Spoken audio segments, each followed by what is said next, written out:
오늘 오신 여러 성도님들 하나님의 복과 은혜가 함께 하시기를 바랍니다. 자, 옆에 분하고 인사 한번 나누실까요? 혹시 그 소식 들으셨습니까? 한번 인사 한번 나누시죠. 질문을 한번 던져주세요. 자, 그 다음에 한번 이렇게 말씀해 보십시오.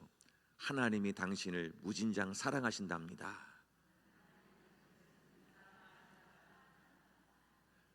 할렐루야. 하나님이 나를 사랑해 주시는 그 사랑도 날마다 확인하시기를 바랍니다. 나를 향해서 한번 이렇게 고백해 보십시오.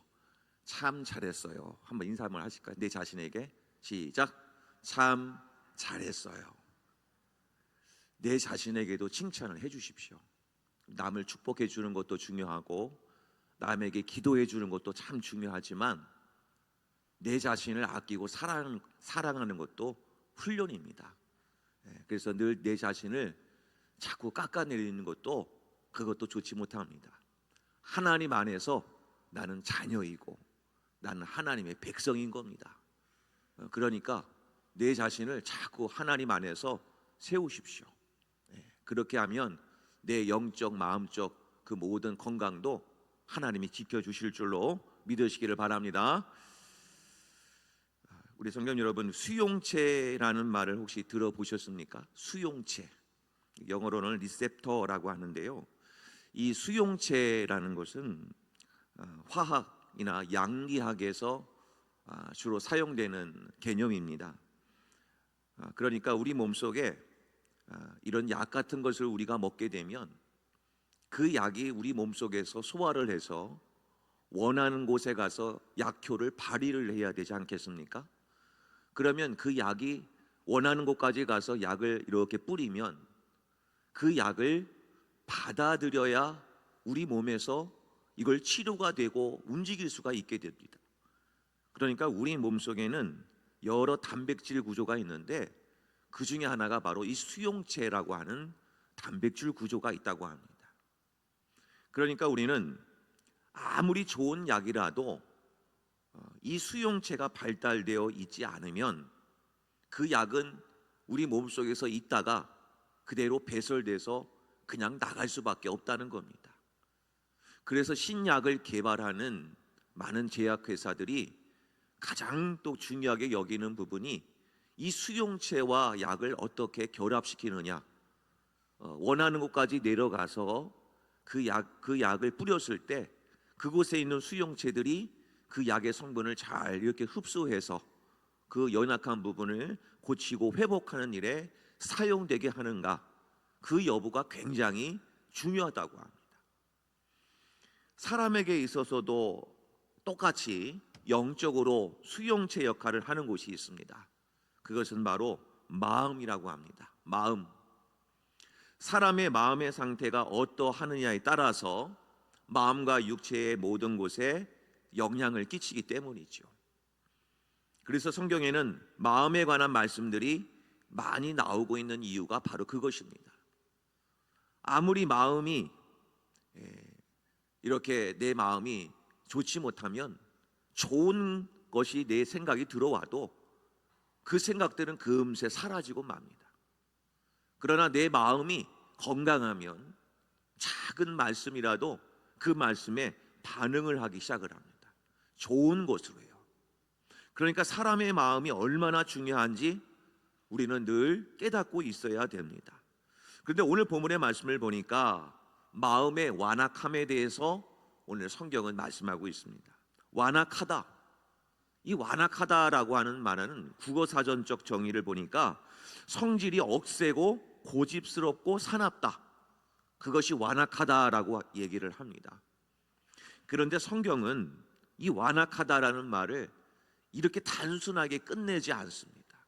여러 가지로 해석을 합니다. 첫 번째는 악한 것이다. 완악한 것은 악한 것이고요. 두 번째, 불순종하는 것이다. 그리고 세 번째, 양심의 감각을 잃어버린 것이다. 그것이 완악한 것이고, 또 한 가지, 대리석처럼 굳어버린 심령, 그것을 바로 완악하다 이렇게 표현을 합니다.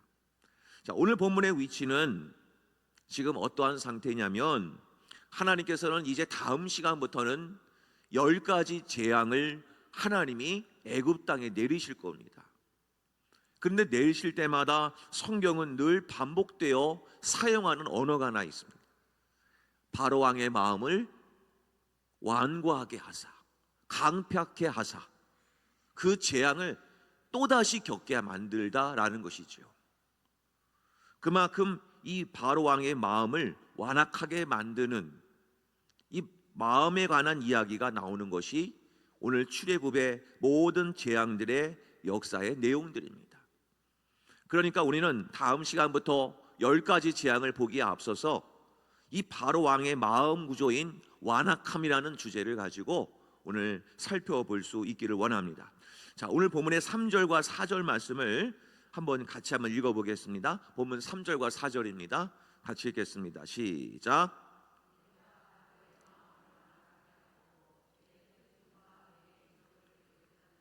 많이 행할 것이나 바로가 너희의 말을 듣지 아니할 터인즉 내가 내 손을 애굽에 뻗쳐 여러 큰 심판을 내리고 내 군대 내 백성 이스라엘 자손을 그 땅에서 인도하여 낼지라.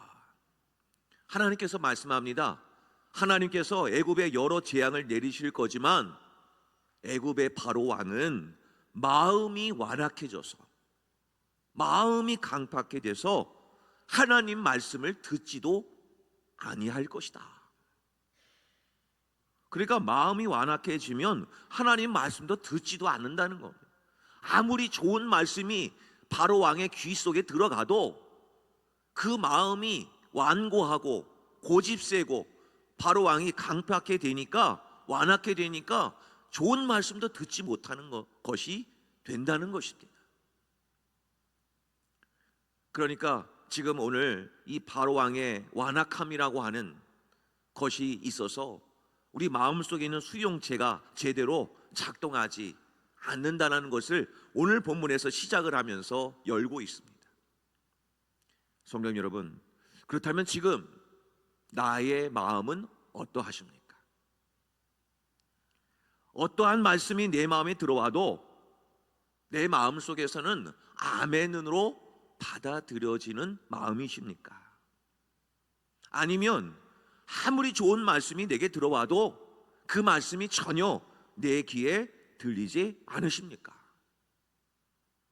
우리는 이 말씀을 듣고 안 듣고의 문제를 우리는 어떤 환경의 외부적인 요인으로 치부해 버릴 수 있겠지만, 그러나 성경은 정의 내기를 그 말씀을 받아들이는 우리의 마음의 상태에 따라서 그것이 생사 여부가 달려있다는 것입니다. 그래서 예수님은 마가복음 4장 9절에서 이렇게 말씀하셨죠. 귀 있는 자는 들을지어다. 아니, 이 세상에 귀 없는 자가 어디 있습니까? 많은 사람들에게는 다 귀가 달려있지 않습니까? 그런데 왜 예수님은 귀 있는 자는 들을지어다 라고 말씀하셨을까요? 그 마음속에, 수용체에 들을 수 있는 마음 구조가 되어 있느냐 아니냐, 그것이 중요하다는 것이죠. 이 말씀은 맨 끝 성경인 요한계시록에 가도 똑같이 말씀합니다. 요한계시록 2장 11절 말씀을 함께 읽겠습니다. 자, 시작. 귀 있는 자는 성령이 교회들에게 하시는 말씀을 들을지어다. 이기는 자는 둘째 사망의 해를 받지 아니하리라. 오늘도 성령이 교회들에게 말씀하십니다. 귀 있는 자는 들을지니라 말씀하고 계신 겁니다. 그러니까 우리는 어떠한 말씀이 내게 딱 들어오더라도 그 말씀 앞에 다 수용하고 받아들여져서 아멘으로 하나님 앞에 화답할 수 있는 놀라운 역사가 일어날 수 있기를 주의 이름으로 축복합니다. 마음 속에 하나님 말씀을 받아들일 수 있는 것이 중요합니다. 마음의 완악함의 문제는 성격의 문제가 아니라는 것입니다. 나는 원래부터 나는 그런 마음이었어, 아니라는 거죠. 성경은 분명히 경고합니다. 마음의 완악함의 문제는 영적인 것이라고요. 마음의 완악함이 있으면 어떻게 되겠습니까? 결국에는 생명에서 멀어지는 겁니다. 구원에서 멀어지는 겁니다. 영생에서 멀어지는 것입니다. 그리고 오히려 심판하고 가까워지는 겁니다. 그러니까 우리는 마음의 완악함의 문제는 성격의 문제로 치부해버리지 마시고, 내 컨디션이라고 생각하지 마시고, 늘 내 마음속에 완악함이 머무르지 않도록 늘 내 자신을 돌아볼 수 있어야 합니다. 오늘 본문의 3절 말씀을 보시면 내가 바로의 마음을 완악하게 하고 라고 이렇게 증거하고 있죠. 이 말씀만 읽어보시면 우리는 이렇게 생각할 수 있습니다. 하나님께서 바로 왕의 마음을 조종하시는 거구나, 이렇게 해석할 수가 있다는 것이죠. 그런데 원어 성경을 따라서 해석을 해보면 그런 뜻이 아닙니다. 바울의 마음을 이렇게 저렇게 조종하시는 분이 아니라는 거죠. 로마서에 보면 이 단어를 잘 해석한 구문이 하나 있습니다. 이런 뜻입니다. 따라해 보실까요? 상실한 마음대로, 한번 따라해 봅니다. 상실한 마음대로 내버려 두다. 그러니까 바로 왕의 마음을 완악하게 하셨다라는 마음은, 이 말씀은 상실한 마음대로 내버려 두다, 이런 뜻입니다. 한마디로 이런 뜻입니다. 바로가 그의 마음에서 원하는 대로 하도록 내버려 두다, 이런 뜻입니다. 그러니까 내 마음대로 나는 이렇게 할 거야, 나는 이렇게 하고 살 거야, 나는 이렇게 인생을 원하는 대로 살 거야 라고 하는 그 마음이, 성경은 뭐라고 표현하냐면 마음을 완악하게 하시다, 이런 뜻입니다. 그래서 본문의 13절 말씀을 보시면 이렇게 성경이 풀어갑니다. 바로의 마음이 완악하여 그들의 말을 듣지 아니하니 여호와의 말씀과 같더라. 그러니까 바로의 마음이 완악하단 말은 내 자신이 하고 싶은 대로 하겠다라는 것이죠. 그러니까 말씀이 들어와도 말씀이 전혀 들리지가 않는 것이죠. 그래서 시편 기자는 이렇게 고백을 합니다. 시편 81편 12절에 그러므로 내가 그의 마음을 완악한 대로 버려두어 그의 임의대로 행하게 하였도다. 그러니까 완악해진다는 것은 내 마음대로 하겠다라고 하는 나의 마음이 굳어져 버린 겁니다. 그러니까 어떤 말씀이 들어와도 나는 이미 딱딱하게 굳어져 있으니 전혀 그 말씀이 들어올 틈이 없겠죠. 그래서 마음의 완악함이라는 것이 얼마나 무서운지 알 수가 있습니다. 성도님 여러분, 마음이 완악해지면 어떤 증상이 나타날까요? 오늘 성경에도 나와 있지만 오늘 본문의 말씀을 보면 마음의 완악함과 함께 연결짓는 어구가 하나 나옵니다. 그것은 바로 듣지 않는다라는 겁니다. 그러니까 마음이 완악하면 절대 들을 수가 없습니다.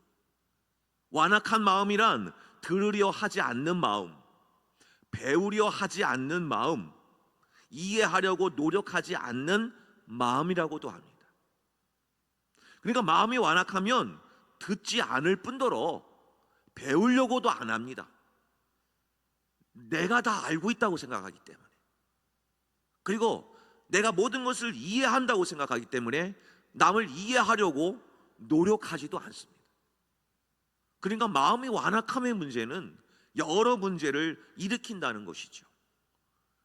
심지어는 마음의 완악함이라고 하는 단어는 이사야에서는 이렇게 표현합니다. 이사야서 6장 10절에서는 둔한 마음, 마음이 둔하다, 이것도 같은 단어입니다. 에스겔서 36장을 보면 굳은 마음, 마음이 딱딱하게 굳어버린 마음, 그것도 마음의 완악함을 의미하는 단어입니다. 그리고 더 강한 단어가 있습니다. 스가랴서 7장 12절에 이런 말씀이 있지요. 그 마음을 금강석 같게 하여 율법과 만군의 여호와가 그의 영으로 옛 선지자들 통하여 전한 말을 듣지 아니하므로 큰 진노가 만군의 여호와께로부터 나왔도다. 그 마음을 어떻게 해요? 금강석 같게 했다. 금강석이라는 것이 얼마나 단단하고 강합니까? 그렇게 마음이 금강석 같으니까 말씀이 들어갈 틈도 없는 거예요. 그러니까 마음이 완악하면 하나님 말씀이 들려지지 않습니다. 내 마음의 완악함이 그래서 무서운 겁니다. 마음이 완악해진 바로왕은 이렇게 듣지 않으니까 엉뚱한 것을 구하며 나아가게 됩니다. 자, 본문의 9절 말씀을 보면 뭐라고 얘기하느냐? 너희는 이적을 보여라. 말씀은 말씀대로 한 곳에 흘려버리고 엉뚱한 말을 합니다. 너희는 나한테 쇼를 한번 해봐라 이거죠. 너희들 믿는 하나님 한번 이적을 한번 보여봐라, 이렇게 주문을 합니다. 마치 구경거리 삼듯 놀라운 일들을 한번 해보라 라고 얘기를 하지요. 그런 기적이 일어나면 내가 한번 믿어볼게, 그런 역사가 일어나면 내가 한번 믿음을 가지려고 노력 한번 해보지 뭐, 이렇게 도전장을 내밀고 있습니다. 그래서 모세가 아론의 지팡이를 탁 던지니까 그 지팡이가 뱀이 됩니다. 그러니까 바로왕도 이에 질세라. 본문의 11절 말씀을 보면 애굽 전역에 천인들과 마술사들을 다 불러 모읍니다. 너희들도 할 수 있지? 저 모세가 했던 것처럼 지팡이를 뱀이 되게 한번 해봐라. 그러니까 천인들과 마술사들도 본문의 11절 말씀을 보니까 뱀이 되게 했다라고 성경은 말하고 있습니다. 애굽에서 뱀이라고 하는 것은 물속에 사는 용 같은 뱀을 의미합니다. 바로 사단의 세력을 상징하는 단어이죠. 그러니까 모세도 지팡이를 던져 뱀이 되게 해서 애굽의 술사들도 지팡이를 던져 뱀이 되게 했다라고 하는 그 말은 사탄도 똑같이 그렇게 하나님의 능력을 선보이며 우리를 유혹해 오고 우리에게 도전을 걸어올 수 있다고 하는 것을 말씀하고 있다는 거죠. 그래서 사도 바울은 고린도 후서 11장 4절을 보면 사탄은 광명의 천사로도 우리에게 다가온다라고 되어 있습니다. 그러니까 우리는 이적을 쫓아가는 인생을 살아서는 안 된다는 겁니다. 금리빨로 바뀌고 사람이 넘어져 버리고 놀라운 기적이 일어나는 것을 쫓아다니면 안 된다는 겁니다. 물론 그 속에도 하나님이 일하실 수 있지요. 그런데 이적만 쫓아다니지 마십시오. 왜냐하면 분별하지 못하면 그 이적 속에서 사단이 역사할 수 있기 때문입니다. 그러니까 우리는 늘 분별을 해야 되는데 이 마음이 강팍해지면, 마음이 완고해지면 이 분별이 안 된다는 겁니다. 그래서 본문의 12절 말씀을 보면 같이 한번 읽어볼까요? 본문의 12절입니다. 자, 시작. 각 사람이 지팡이를 던짐에 뱀이 되었으나 아론의 지팡이가 그들의 지팡이를 삼키니라. 아멘. 그들이 지팡이를 던져서 뱀이 되게 할 수는 있어도 그 뱀이 다시 지팡이 되게는 그들은 못했습니다. 오히려 모세의 지팡이가 어떻게 됐습니까? 그들의 뱀을 집어 삼켜버렸습니다. 할렐루야. 결국 하나님이 이기신다는 겁니다. 성도 여러분, 마음이 완악해지면 왜 말씀을 듣지 못하는가? 오늘 이 말씀을 드릴 겁니다. 마음이 완악해지면 왜 하나님의 말씀을 듣지 못하는가? 내 마음이 하고 싶은 대로 하게 내버려 두면 우리는 말씀을 듣지 못합니다. 거기에는 이유가 있습니다. 이사야서 9장 9절과 10절에 그 이유를 분명히 소개하고 있습니다. 같이 한번 읽겠습니다. 자, 시작. 모든 백성 곧 에브라임과 사마리아 주민이 알 것이오늘 그들이 교만하고 완악한 마음으로 말하기를 벽돌이 무너졌으나 우리는 다듬은 돌로 쌓고 뽕나무들이 찢겼으나 우리는 백향목으로 그것을 대신하리라 하는도다. 왕의 마음에 완악한 마음과 같이 쓰는 단어가 있습니다. 그 앞에 보시면 이사야서 9장 9절에 보면 완악한 마음 앞에 뭐 하고라고 되어 있습니까? 교만하고. 그러니까 완악한 마음이 내 안에 있어서 하나님의 말씀을 듣지 못하는 이유는 한마디로 교만해졌기 때문입니다. 이렇게 연결이 되는 겁니다. 그러니까 내 말씀이, 하나님의 말씀이 내 귀에 들리지 않는다라고 하는 것은 어떤 환경의 문제가 아니라, 어떤 외부에서 내 귀에 들어오는 그 밖의 문제가 아니라 내 마음의 문제라는 것. 그런 말씀이 들리지 않는다 그러면 우리는 어떤 자세를 취해야 됩니까? 내 마음이 완악한가? 내 마음이 교만한가? 그걸 제일 먼저 하나님께 질문을 던져보셔야 됩니다. 교만하면 절대 말씀을 못 듣습니다. 교만하면 하나님 말씀에 배우지 않습니다. 교만하면 절대 순종 못합니다. 교만은 너무나 무서운 것입니다. 그래서 잠언서 기자는 교만은 패망의 선봉이라고까지 말씀하고 있습니다. 교만하면 다 무너지는 겁니다. 본문에서 방금 이사야에서 읽은 것처럼 하나님은 뽕나무들이 찢겨서 심판을 받게 된다 하니까, 교만하니까 어떻게 되느냐? 그러면 우리가 뽕나무 대신 백향목으로 건물을 짓지 뭐. 하나님의 말씀에 듣고 찔림을 받아 회개하고 하나님께 돌아서는 게 아니라, 교만하면 회개하지 않습니다. 교만하면 오히려 내가 내 생각대로 또 다른 것을 대체하여 세울 것입니다. 그래서 교만하면 절대 하나님 말씀을 듣지 않게 됩니다. 그렇다면 이 백향목으로 대신하며 하나님께 대적을 했던 애굽의 나중은 어떻게 되었을까? 에스겔서에서는 이런 결과를 말씀하고 있습니다. 에스겔서 31장 10절과 11절에 그러므로 주 여호와께서 이같이 말씀하셨느니라. 그의 키가 크고 꼭대기가 구름에 닿아서 높이 솟아났으므로 마음이 교만하였은즉 내가 여러 나라의 능한 자의 손에 넘겨줄지라. 그가 임의로 대우할 것은 내가 그의 악으로 말미암아 쫓아내었음이라. 결국 마음에 완악함이 있는 자들은 교만의 문제가 될 것이고, 그 교만의 문제로 말미암아 하나님의 심판을 자취하게 된다는 것입니다.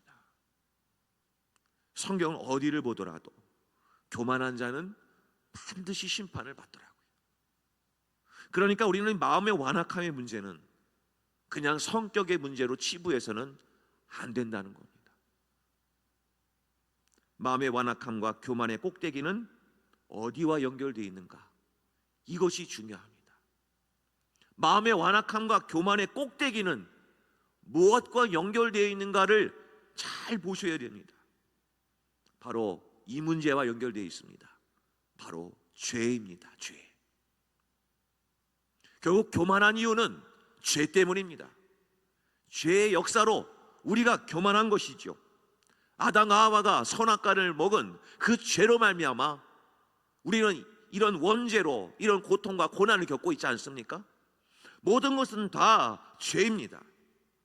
인류의 슬픔, 괴로움, 내 마음의 완악함, 그것으로 인해서 하나님의 심판을 자취하게 되는 세상 모든 심판은, 그 원인은 딱 한 가지입니다. 죄 때문입니다. 성경은 히브리서 3장 13절에서 이렇게 말씀하시죠. 같이 한번 읽겠습니다. 자, 시작.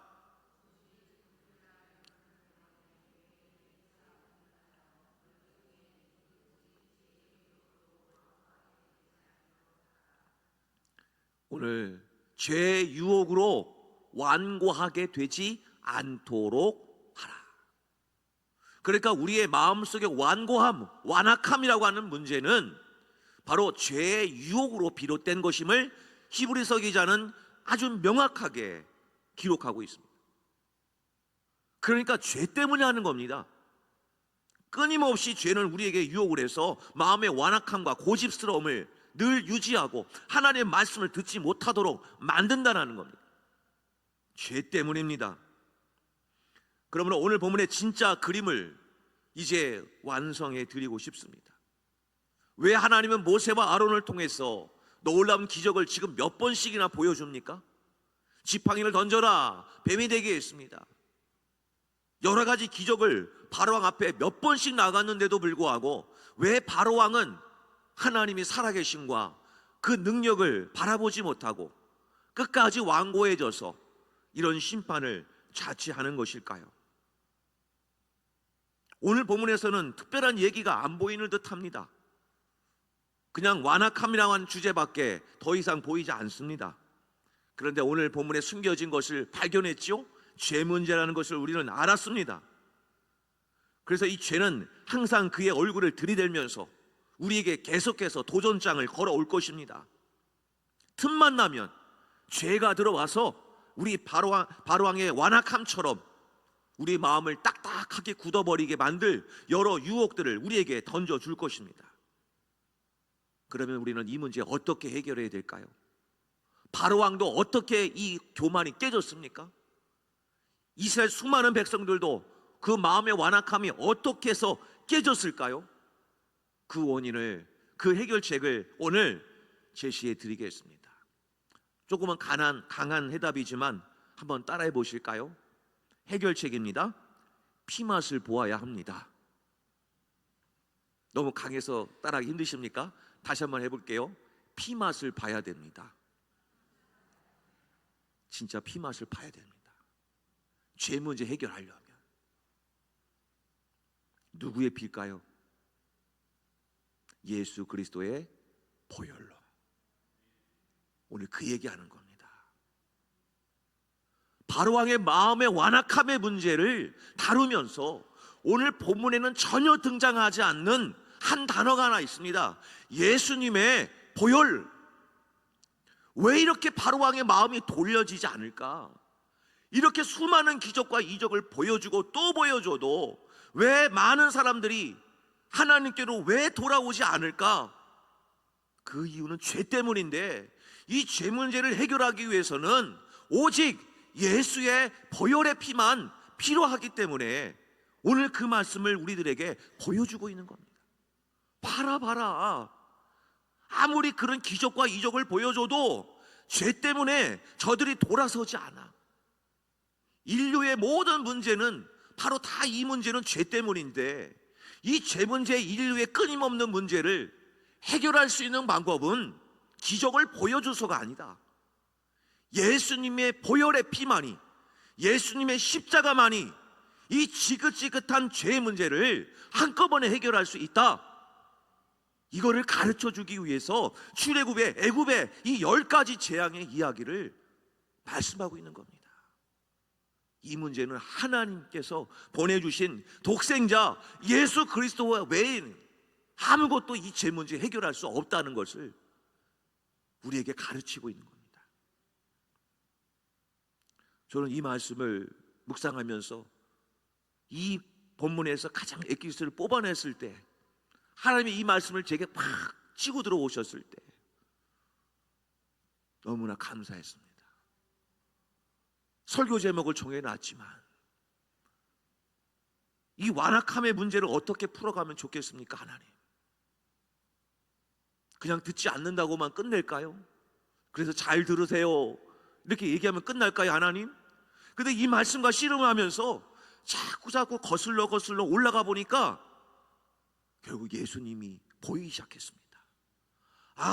오늘 본문의 말씀 속에서 바울의 왕의 완악함의 문제를 해결하기 위해서는 모세의 지팡이도 아니구나, 예수님의 십자가 보혈만이 이 문제 해결할 수 있구나, 그것이 보여졌습니다. 자, 그러면 그 눈으로 앞으로 다다음 주부터 있을 애굽에 내린 10가지 재앙을 한번 보시는데, 제일 첫 번째 재앙을 한번 보시겠습니다. 본문의 14절 말씀을 보십시오. 본문의 14절 말씀의 위에 성경책 보시면 제목이 나올 겁니다. 한번 읽어보겠습니다. 뭐라고 되어 있습니까? 물이 피가 되다. 왜 수많은 애굽에 내린 여러 재앙들 중에서 제일 첫 번째로 나온 재앙이 물이 피가 되는 재앙을 왜 말씀하셨을까요? 여기에도 이유가 있습니다. 오직 예수의 보혈로만이 이 모든 것을 해결할 것이다. 그러면 애굽에 내린 제일 마지막 재앙은 무엇입니까? 장자, 죽음, 재앙이지요. 하나님 말씀합니다. 너희는 어린 양을 잡아서 그 어린 양의 피를 집 좌우 문설주와 임방에 바르거라. 그러면 그 피를 볼 때 죽음을 명하는 사자가 건너가리라. 그것이 바로 유월절 아닙니까? 그러면 애굽에 내린 10가지 재앙 중에서 제일 첫 번째와 처음과 맨 나중인 장자 죽음 재앙은 공통점이 하나 있습니다. 거기에는 피가 있습니다. 이제 깨달았습니다. 하나님 말씀하는 겁니다. 이 본문의 말씀을 통해서 우리는 출애굽기를 보고 있지만 마치 저희들은 복음서를 보고 있는 것 같아요. 예수님의 그 십자가 보혈의 은혜로 이 완악한 교만하고 고집스러운 우리들을 예수님의 보혈만이 이 문제를 해결해 줄 수 있다는 것을 우리들에게 선언하고 있는 자리가 오늘 이 본문의 말씀이라는 것입니다. 그 마음으로 출애굽기 맨 마지막 재앙을 한번 보겠습니다. 출애굽기 12장 21절과 22절 말씀 같이 한번 읽겠습니다. 시작. 모세가 이스라엘 모든 장로를 불러서 그들에게 이르되 너희는 나가서 너희의 가족대로 어린 양을 택하여 유월절 양으로 잡고 우슬초 묶음을 가져다가 그릇에 담은 피에 적셔서 그 피를 문 임방과 좌우 설주에 뿌리고 아침까지 한 사람도 자기 집 문 밖에 나가지 말라. 이제 이 그림이 그려지셔야 됩니다. 오늘 본문의 그림이 이제 완성이 됩니다. 마음이 교만하여 완악한 자들로 가득한 이 죄 문제로 가득한 이 세상에서 하나님께서는 오직 독생자 예수 그리스도를 통해서만이 이 문제 해결할 수 있다. 그 십자가에서 흘리신 예수님의 보혈의 피, 대속의 피로 말미암아 이 죄 문제를 영단번으로 해결해 주실 수 있음을 선언하는 자리가 오늘 이 본문의 말씀인 겁니다. 성도 여러분, 마지막 동화 이야기를 하면서 마칠까 합니다. 우리는 청개구리 이야기를 다 아실 겁니다. 어릴 때 들었던 청개구리 이야기. 이 아들 청개구리는 엄마 개구리의 말을 전혀 듣지 않죠. 늘 반대입니다. 반대. 그래서 어느 날 엄마 개구리는 병이 들어서 죽게 됐습니다. 그리고 이 엄마 개구리는 이 아들 개구리에게 유언을 내리지요. 내가 죽으면 어디에 묻어달라고 했죠? 물가에다가 묻어달라. 물가에다가. 그러니까 엄마는 왜 그렇게 얘기했습니까? 아들이 늘 반대로 하니까 물가에 묻어두면 산에 묻어둘 줄 알고 엄마 개구리는 마지막 죽음에 유언을 하면서 나를 제발 물가에 좀 묻어다오. 그런데 이 아들 청개구리가 엄마의 그래도 유언이니까 눈물을 톡톡 흘리면서 물가에다가 그대로 묻어줍니다. 그래서 비만 오면 개구리들이 개굴개굴 하는 이유가 그렇다고 동화로 끝나지 않습니까? 저는 이 동화 이야기 속에서 어떻게 늘 거짓말만 하는 아들 청개구리가 어떻게 개과천선했을까요? 아무리 엄마가 설득하고 또 설득해도 좋은 말을 던져줘도 이 아들 청개구리는 전혀 말을 듣지 않았는데 어떻게 해서 이 아들 청개구리가 완벽하게 변화된 삶을 살 수 있었습니까? 그 이유는 단 한 가지, 엄마의 죽음이었습니다. 엄마 개구리의 죽음 그 하나로 결국 아들 개구리는 그의 모든 삶을 청산하고 엄마의 유언대로 시신을 묻어둔 것입니다. 사랑하는 성도님 여러분, 마치 아들 청개구리처럼 완악한 마음을 가진 우리들, 아무리 하나님의 좋은 말씀 많이 전해도 우리는 늘 그 말씀의 뜻대로 살지 않았던 우리들의 완악하고 이 고집스러운 마음을 가진 우리들, 그러나 마치 엄마 개구리의 죽음으로 이 아들 개구리가 새로운 삶을 살았듯이 하나님은 우리를 너무나 사랑하셔서 독생자 예수 그리스도를 이 땅에 보내어 주심으로, 그리고 그를 십자가에 매달아서 그를 죽이심으로 우리를 살려주셨습니다. 우리는 오직 예수 그리스도 십자가 보혈의 은혜로 새로운 인생을 사는 자들 아닙니까? 이제는 사망의 자녀가 아니라 예수 그리스도를 구주로 믿는 천국 백성이 된 자들 아니십니까?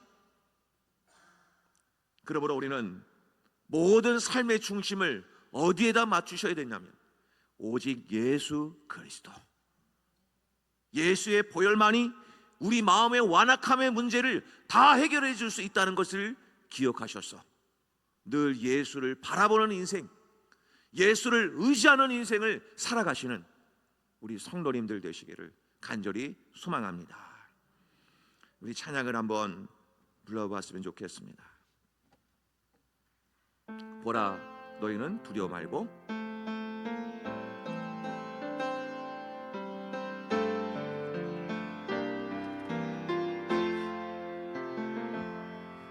보라, 너희는 두려워 말고. 보라, 너희를 인도한 나를 보라, 너희는 지치지 말고. 보라, 너희를 구원한 나를, 너희를 치던 적은 어디 있느냐, 너희를 억누르던 원수는 어디 있느냐. 보라, 하나님 구원을, 보라, 하나님 능력을 너희를 위해서 싸우시는 주의 손을 보라. 보라, 하나님 구원을, 보라, 하나님 능력을 너희를 위해서 싸우시는 주의 손을 보라. 우리 한번 처음부터 한번 불러봅니다. 보라, 너희는 두려워 말고. 보라, 너희를 인도한 나를 보라, 너희는 지치지 말고. 보라, 너희를 구원한 나를, 너희를 치던 적은 어디 있느냐, 너희를 억누르던 원수는 어디 있느냐. 보라, 하나님 구원을, 보라,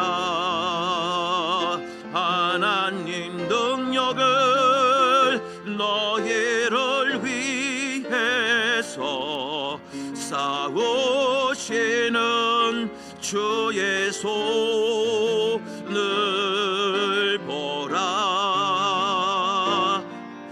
보라, 하나님 구원을, 보라, 하나님 능력을 너희를 위해서 싸우시는 주의 손을 보라. 우리 이 시간 합심해서 함께 기도할 수 있기를 원합니다. 이 시간 내 마음의 완악함을 무너뜨리시고 나의 모든 죄를, 나의 모든 교만함을 무찌를 수 있고 나의 모든 이 죄 문제를 해결해 줄 수 있는 것은 오직 예수 그리스도의 보혈의 피만이 가능한 것임을 기억하여 오늘 시간 예수님의 피가, 예수님의 보혈이 내 마음 가운데 들어와서 나의 모든 죄악들을 씻어달라고 이 시간 하나님 앞에 간절히 부르짖으며 기도하도록 하겠습니다. 주여 한번 부르시고 통성으로 함께 기도합니다. 주여! 아버지 하나님 감사합니다. 아버지 하나님, 바로왕의 마음의 교만함, 바로왕의 마음의 완악함과 완고함과 그 모든 것은 하나님 말씀을 듣지 못하는 여러 환경의 문제가 아니라 그의 마음속에 문제가 있었음을 우리는 깨달았습니다. 아버지 하나님, 그것은 우리의 모든 인류의 지긋지긋한 죄들, 우리 모든 인류를 사망의 길로 인도하는 죄 문제 때문이라는 것을 이제 알았사오니 그 죄 문제는 우리의 힘과 능력으로 해결할 수 있는 것이 아니라 오직 이 땅에 보내어주신 독생자 예수 그리스도의 보혈만이, 보혈의 피만이 이 문제를 해결해 줄 수 있다는 것을 기억하여 오직 예수, 오직 십자가, 오직 예수의 보혈만 묵상하고 그 예수 그리스도를 바라보는 인생이 되게 하여 주시옵소서. 아버지 하나님, 우리 모두가 다 이제는 다시는 세상의 것에 내 마음 안의 연약함을 바라보는 것이 아니라 나를 구원해 주신, 나의 모든 죄를 씻어 주신 전지전능하신 구원의 하나님, 능력의 하나님을 바라보는 자들 다 되게 하여 주셔서 하나님의 위로와 하나님의 평강과 하나님의 기쁨을 만끽하는 우리 성도님들 다 되게 하여 주시옵소서. 우리 모두가 다 그 하나님을 찬양하기를 원하오니 주여 역사해 주시고 하나님 인도하여 주시고 두려움이 떠나가는 역사가 일어나고 지치고 연약한 마음이 해결되어지는 역사가 일어나게 하여 주시옵소서.